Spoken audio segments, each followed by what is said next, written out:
Welcome to Mode Bespoke, I'm Atenas. Today we'll be making a pair of knee-high socks using Tunisian crochet. So let's get started.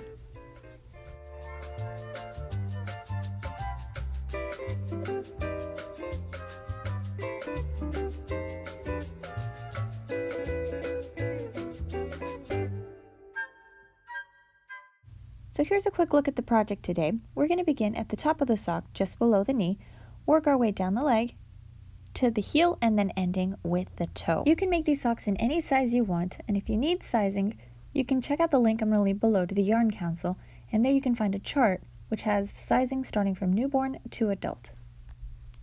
For our supplies, I'm going to be using 2 skeins of the primary color, and this is a size 1 yarn. You can also use a fingering yarn. And then I have one in an accent color, which I chose this gray, and I'm going to use it for the stripes at the top of the sock. I'm also going to use it for the heel and the toe, and you only need 1 skein of this one. I will be crocheting with 2 threads simultaneously because I'm making these socks a little bit thicker so that they're winter socks. But if you would like to make an everyday wear sock or make them more like the original socks, which is the yellow and gray pair, you can just use 1 thread of yarn instead of crocheting with 2 threads simultaneously. You can use the same hook. So the hook that I'm going to be using is a double-ended Tunisian hook. Now if you don't have a hook like this one, I'm going to leave a link in the description box below. This is a 4mm hook, and you can use that if you're using a single thread as well. I'd also recommend having a stitch marker because we are going to be working in continuous rounds. You need to keep track of how many rounds you crochet for the different parts of the sock so that you can make 2 matching socks. So we're going to begin with the elastic part, this part up at the top of the sock, and as you can see, this one is a little bit different than the original one. So if you follow me on Instagram, you may have seen the yellow and gray socks. I made this wider so that I can fold the sock, since these are a pair of school socks for my kid. Having that fold at the top helps keep the sock in place. However, if you would like to make it with a more narrow elastic at the top, you can change that by making a smaller initial chain, which is what we're going to get started with here in just a moment. So like I mentioned earlier in the video, I am making these socks so that they are a little bit thicker, so I will be crocheting with 2 threads simultaneously. If you would like to make a thinner sock, then you can just crochet with a single thread instead of crocheting with 2. Follow all of the same steps that I'm taking, just use a single thread. So we're going to begin with a slip knot, and we're going to take our threads, leave a nice long tail, and you're going to wrap your yarn around 2 fingers, insert your hook into the loop you just made. You're going to grab the thread behind it, pull that through, and then to tighten your knot, you're going to remove your fingers and pull the threads right below the knot. Pull them individually to tighten the knot on your hook. So as I mentioned before, I'm going to be making a wider elastic. It's about 2 inches or close to about 5 centimeters-ish. If you would like to make it a little more narrow, you're going to make a smaller chain. I'm going to begin with a chain 12 for this wide elastic. If you want the more narrow elastic, you can begin with a chain of 8. So to make a chain, you're going to yarn over or wrap the yarn around your hook, and you're going to pull this top loop through the bottom loop on your hook for 1. So you're going to repeat this, yarn over, pull through 2, 3, 4, and continue until you've made a chain of either 8 or 12 stitches. Once you have your chain, you're going to begin your foundation row and skip the first chain and work directly into the second one. So you're going to insert your hook into that second chain from your hook, yarn over, and pull up a loop. You're going to leave this loop on your hook, and then you're going to repeat this in all of the stitches of the chain. So you're going to insert your hook into the stitch, yarn over, and pull up a loop. So continue to cast on stitches onto your hook until you've cast on 1 stitch for every stitch of your chain. Once you've cast on all of your stitches, your hook should look a little like this. So if you made a chain of 12, you should have 12 loops on your hook. If you made a chain of 8, you should have 8 loops on your hook. Now for the return pass, this is going to be a regular return pass. So you're going to begin with a yarn over, and you're going to pull through 1 of the loops on your hook. So it's going to be this top loop right here. So we're going to yarn over and pull through here. So yarn over, pull through 1. And now for the rest of the row, you're going to yarn over and pull through 2. So yarn over, pull through 1, 2, yarn over, pull through 1, 2, yarn over, pull through 1, 2, And you're going to repeat this until you are left with just one loop on your hook. When you complete your return pass, you would have finished your foundation row, and it should look a little like this. Now, we're going to be using the Tunisian knit stitch for this entire elastic part. I have covered the Tunisian knit stitch a few times before, so this is going to be a quick review. If you need a little more practice with this stitch, I'm going to link a video down in the description box below. It's called Tunisian 101, where I explain this stitch slowly and in detail. So we're going to begin by skipping that first vertical stitch, as we've already have that cast on onto our hook. We're going to begin on that second vertical stitch, and if you separate the stitch a little bit, you see it's made up of 2 loops or 2 legs. You're going to insert your hook through the middle, so right between both of those loops, yarn over and cast on 1. So that was the knit stitch. You're going to repeat this in all of the stitches of the row. Once you get to the end of the row, you're going to be left with a final stitch. So the final stitch is this one right here at the end, right there on the side, and you just have to cast on 1 into that final stitch. So what I like to do is just insert my hook behind the threads right here along the side, like so, and then you're just going to yarn over and cast on 1. So I'll grab my yarn over, pull up a loop, and you should have the same number of loops as you did in the previous row. Then you just crochet a return pass, and this is a regular return pass, until you are left with just the 1 loop on your hook. Now for the rest of this section, you're going to repeat this same row that we just did. So it's going to be the row of knit stitch. You're going to complete any number of rows that you need, so long as you complete an elastic that fits just below your knee. So as an example, this sock, which is the kid's sock, I crocheted 35 rows. While I was crocheting the adult version of this sock, I would try it on every few rows, just to make sure that I got the right fit. You're looking for something that fits nice and snug, and that it's a little tight, but not tight enough to hurt you or to cut off your circulation. With the child sock, I just got the measurement for right below the knee, and that is the size that I crocheted. So make as many rows as you need so that it fits the size that you want it to fit. And then from that, we're going to build the rest of the sock. Make sure you jot down the number of rows you crocheted, because you are going to need this number when you crochet your second sock. So any number of rows or stitches you crochet, jot them down. And this is throughout the entire pattern. So here's a look at my completed elastic. So this is what it looks like in the front. For those of you wondering what the back of it looks like this. And once you have completely finished, we're going to cut our yarn. So cut a nice long tail. You're going to use this to sew the elastic in the round. So we're going to join the narrow ends like this and sew them. So make sure you cut a nice long tail end of yarn. And then you're going to remove your hook, and you're going to pull the yarn out through the stitch. So you're going to thread this yarn, and what you're going to do is you're going to fold your elastic so that the narrow sides join like this, and then you're just going to sew along the knit stitch. So here is the knit stitch. Just insert your needle behind that, and then just sew along the narrow end to join both sides. So I'm going to go through, sew this up, and then I'll show you what it looks like here in a minute. Once you've got everything sewn up, it should look like this. I'm going to flip it inside out so that this part is on the outside of my sock. And then you're just going to cast on stitches just like you did in the foundation row. So pick any stitch along the side. You're going to grab your second skein of yarn, and you need both threads if you're crocheting this double. If you're crocheting this single, that's okay. Just do this with 1 thread. We're going to make a loop on our hook, leaving a nice tail end, and you're going to pull that through the stitch. Let's leave our tail ends right here. We're going to begin to cast on stitches, like I said, just like you did at the beginning of our project, so the same as the foundation row. And we will be working this in the round, but you won't be able to cast on all of your stitches in one go. You're going to have to do this in sections. So cast on anywhere between 20 to 25 stitches is what I have found to be the comfortable amount of stitches to cast on into my hook. That's mostly because it starts to get really very difficult to add stitches after about 25 stitches. So I'm going to go through and cast on these stitches, and you will need to count. So count all of the stitches that you cast on. This is because the number of stitches that you cast on needs to match the number of rows you crocheted for the elastic. So make sure you go through and you count them. If you have a couple of stitches over, a couple of stitches under, it's okay. Just make sure you jot down how many stitches you cast on so that your second sock matches. So once you've cast on the however many number of stitches you can comfortably cast on, you'll need to jot them down or add them onto a stitch counter like the one I've got here. And then you can turn your work around and begin to work on your return pass. And for the rest of this pattern, we're going to be using the extended return pass. If you haven't seen this before, I will leave a link in the description box where I show you how to crochet this particular return pass.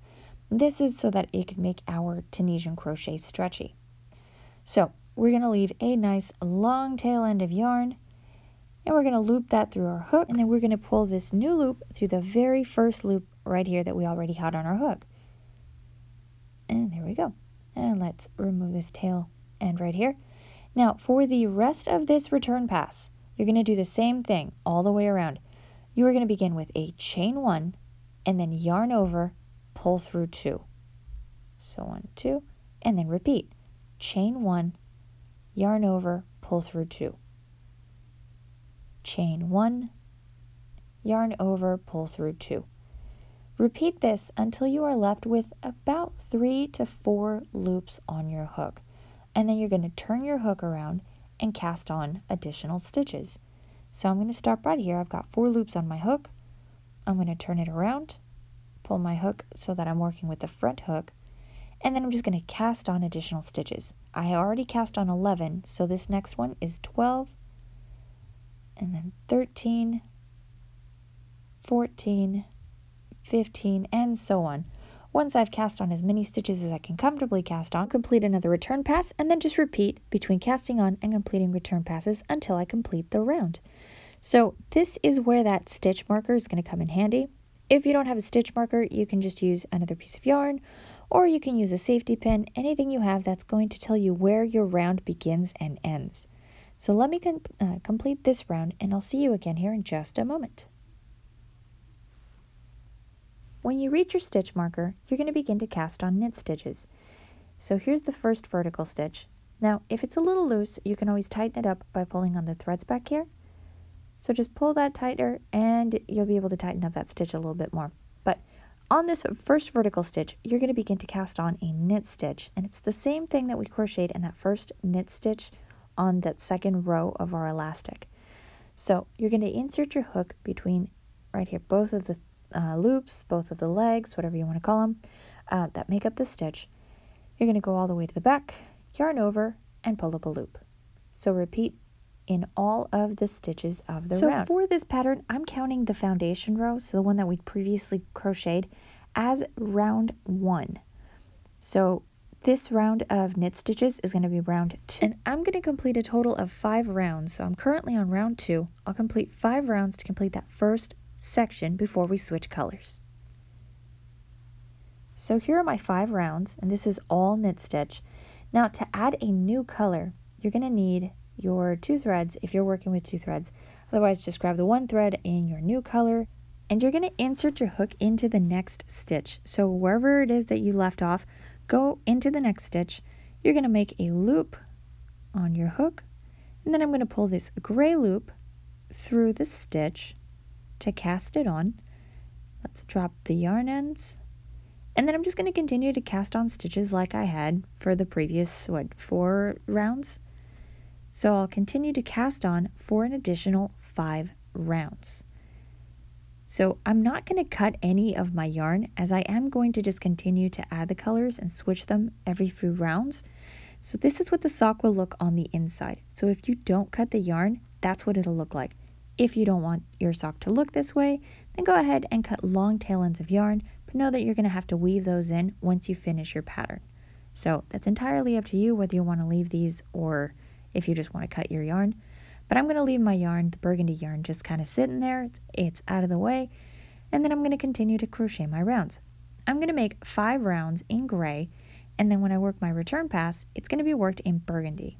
And this is the effect that it's going to create.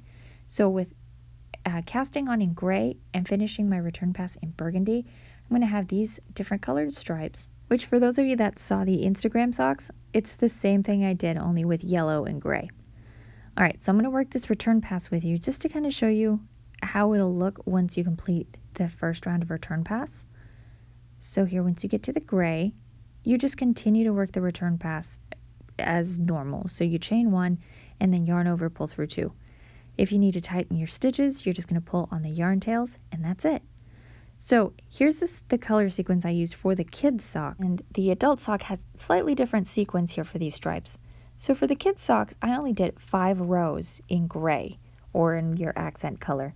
For the adult socks, I wanted to make the stripe a little bit wider, so instead of making 5, I worked 8 rows. And that was just for the accent color stripes. The burgundy stripes, or the one in your main color, are 5 rows. Once you reach the last row of your second color accent stripe, we're going to begin working on decreases. The decreases are quite simple, and since the entire sock is crocheted using knit stitch, you're going to use the same decrease various places throughout the pattern.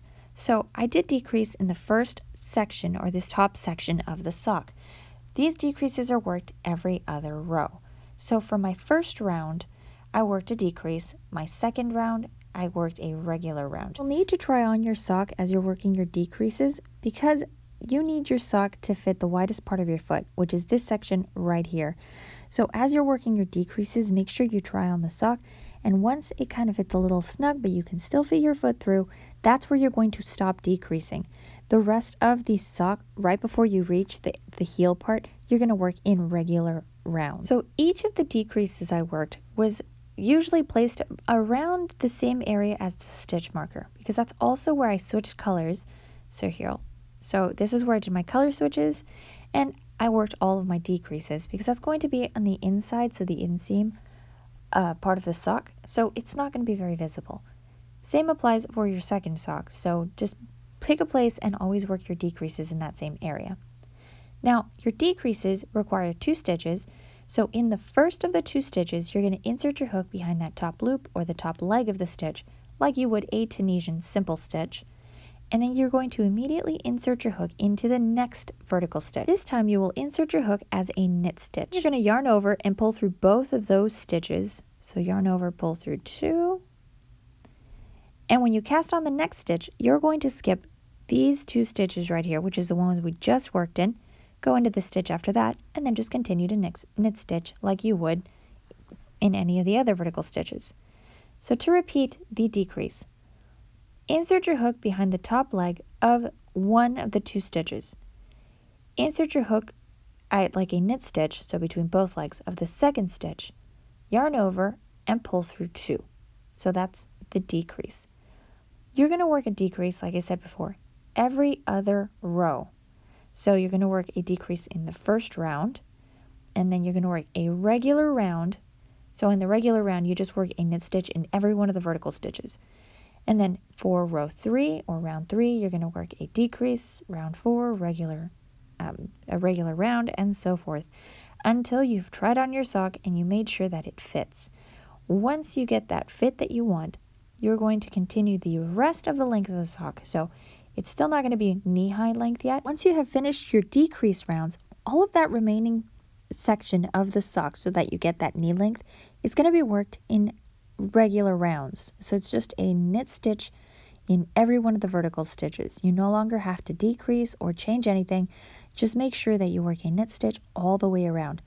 Another thing that you have to keep in mind is once you get to that final round, the final round being at the ankle, make sure you count the number of stitches you cast on.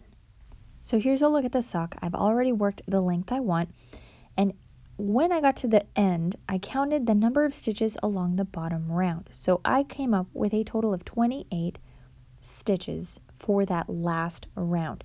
You're going to need that number to crochet the heel, because we are going to need a little bit of math here. So you will need to count those stitches. Make sure you jot them down. And then when you work the heel, you will need to make sure that you have worked your final return pass all the way through. So here I'm finishing that return pass right before I begin the heel, and I want to make sure I'm left with just 1 loop on your hook. So here are my last 2 stitches, and then I'm just going to work a chain 1 and then the yarn over, pull through 2, so that I have just 1 loop on my hook, because we are going to switch colors here in just a moment. So once I have that 1 loop, I'm going to grab my gray yarn or whatever accent color you have. You're going to find where your stitch ended. So here's my previous stitch. I'm going to go to the one right next to that, and I'm going to insert my hook into that vertical stitch. And then I'm going to begin to cast on using my gray yarn. So once I've pulled that first loop on, we have to calculate how many stitches we have to cast on. So remember that I told you that you needed to jot down the number of stitches you did on that first round. I had 28 stitches, so you're going to divide that by half. So 28 divided by half is 14, which means I have to cast on 14 stitches using my gray yarn. The burgundy loop on your hook does not count as one of the stitches, so begin counting as of your accent color. So that first loop is 1. I'm going to cast on 14, which will give me a total of 15 loops on my hook. So here we go, I've cast on 14 in gray, plus the 1 burgundy loop, which is 15 loops on my hook. And now we're going to work a return pass. We're going to work it with a gray yarn, because we are no longer working in the round. We're working a flat, kind of trapezoid piece here for the decrease section of the heel. So we're just going to complete a return pass, and this is the extended one. So yarn over, pull through 1 loop, and then chain 1, pull through 2. Chain 1, pull through 2. Chain 1, pull through 2, until I am left with just 1 loop on my hook. So here we go, chain 1, and then pull through 2 right there. And we're going to begin the row of decreases. So we need to calculate how many rows you are going to work for the heel. Now this part's also quite easy. We cast on 14 stitches. So we're going to divide that number, so 14, divide that by 2. So I will be crocheting 7 rows of decreases, but to this number of rows, you're going to add 2 additional rows. So it doesn't matter how many rows you ended up with, always add 2 more. So I will crochet a total of 9 rows of decreases before I move on to the increases. So to work the decreases, we're going to take these 2 vertical stitches, always skip the first one, so work into the 2nd and 3rd vertical stitch of the row. This is for the front decrease. You will need 2 decreases in the decrease rows, so it's 1 in the front and then 1 in the back. So you're not going to count the final stitch, so you're going to use these last 2 vertical stitches for the decrease and then just cast on into that final stitch. Alright, so to work that decrease, again we skip the first vertical stitch. We're going to insert our hook right behind that top loop or the top leg of the first stitch. And then we're going to knit stitch into that 2nd stitch. And then you're going to yarn over and pull through both. And there we go. So we've cast on 1. We're going to skip those 2 stitches that we just worked into, and then you're going to knit stitch into all of these other stitches until you get to the final 2 vertical stitches of the row. Remember not to count that final stitch as a vertical stitch. So just keep working until you get, I think I should be here pretty soon. I think it's this next stitch. Yeah. So until you get to these last 2 vertical stitches, so here we are, and then you're going to work another decrease. So here are the last 2 vertical stitches of the row. Once I work my decrease, I'm going to cast on into the final stitch. So we're going to Tunisian stitch into, so it's just the simple stitch into the first stitch, and then we're going to knit stitch in the 2nd one. Yarn over and pull through both stitches, and then cast on in here in that final stitch. Right there, yarn over, pull up a loop. And then you just work an extended return pass. So I'm going to continue the same pattern, so it's a regular row and then a decrease row. Regular row, decrease row, for a total of 7 plus 2 rows. So a total of 9 rows. That's going to complete the decrease section. Then we're going to do an increase section after this. So complete all your decreases plus your 2 additional rows, and then I'll see you here in just a moment. So here I have completed all of the decrease rows, and this is what my section will look like. This is just the decrease section on the written pattern. And the increases are going to be worked between the 1st and 2nd vertical stitch of the row. So here's that first vertical stitch and the 2nd one. There's going to be this little chain stitch in here. That is where you're going to insert your hook to create the increase. And that way it doesn't leave any spaces between your stitching, and it makes a nice and smooth transition. So I'm going to make 7 rows of increases. For the increases, you do not add the extra rows. So to begin the increase, you're going to insert your stitch into that chain space between the first and second vertical stitch, yarn over, and cast on 1. And then you're going to knit stitch into all of the vertical stitches of the row. And then you're going to do a second increase at the end of the row. And this increase, you're going to work that between the last vertical stitch and the final stitch of the row. So here's my last vertical stitch and my final stitch of the row. As you can see, there's also another chain space in there. So I'm going to knit stitch here in that last vertical stitch, and then I'm going to cast on my increase in that chain space between this stitch and the final stitch. So right in here, cast on 1, and then I'm going to cast on into that final stitch of the row. And there we go. So I have now added 2 stitches to my row, and this is going to work the same as the decreases. So you're going to increase in one row and then work a regular row, and then increase in the row after that, and then a regular row until you complete the 7 rows or whatever number you calculated. Now for this section, just for the increases, you do not work those additional 2 rows.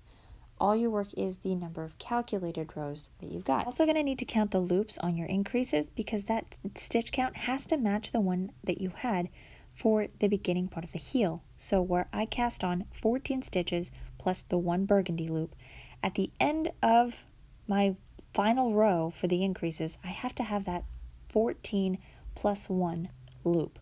So I have to have the same number of loops at the last row of my increases. So for row 7, make sure you just count your loops as you go so you just can keep track of how many increases and decreases you worked.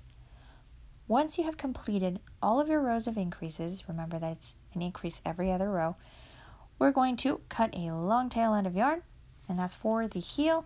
You're going to use that yarn to sew the heel closed. So I'm going to pull my hook, pull my yarn, and I like to sew the heel closed just to make this next section of the sock pattern work a lot more smoothly, and then you don't have as many holes. So you're going to fold your heel in half. Make sure that you line up this corner with the other corner of the heel. You're going to sew along the side and then again on this other side before you start casting on the remaining part of your sock. So like I said, this is going to make this section a lot smoother. Once you've sewn everything together, we can cast on again. So for socks, it's very important to maintain a stitch count. So on the heel, we cast on 14 stitches, which means that this front part of the sock, we will have to also cast on 14 stitches, as this is the other half of the sock, and it'll keep the round in the same size.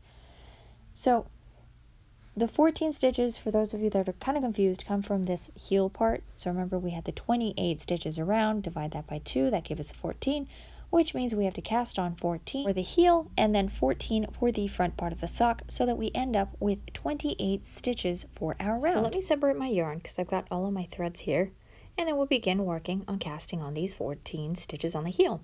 So the first stitch I'm going to cast on is right here, so that very first vertical stitch. It might be a little bit hidden, but once you find it, we're going to cast on into that stitch. Remember that we are working with a knit stitch, so just cast on all of the knit stitches on the heel. So whether it was 14 stitches for you or any other size, just make sure you cast on 1 stitch for every stitch along the heel. And then you're going to work as a continuous round, adding the stitches towards the front. So let me finish casting on the heel, and then I don't have a lot of space left on my hook. So once I cast on the heel, I will have to work a return pass before I can cast on any of the stitches for the remaining part of the round.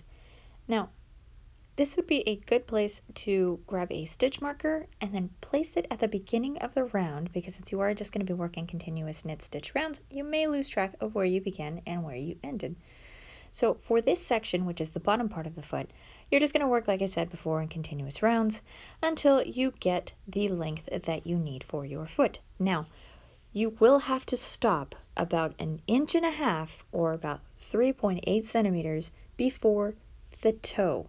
So that's because we are going to add a toe section to this sock, so this section right around here, and that measures in all sock sizes about 1.5 inches to about 3 or 3.8 centimeters. So as you try your sock on, make sure you stop a little bit before the toes. So if you're just trying it on, stop maybe where your toes begin, and then work the toe section of the sock. So let me work on these rounds and I'll come back to teach you how to work the toe. For those of you that are a little bit more advanced and just kind of want to move on with the pattern, the toe section of the pattern is basically a repetition of the heel, but just the decrease section.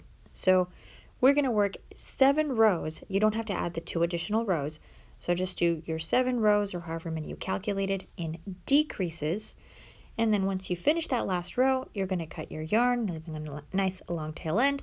And then you're going to cast on in the front of the sock, also working the same number of stitches, the same number of rows.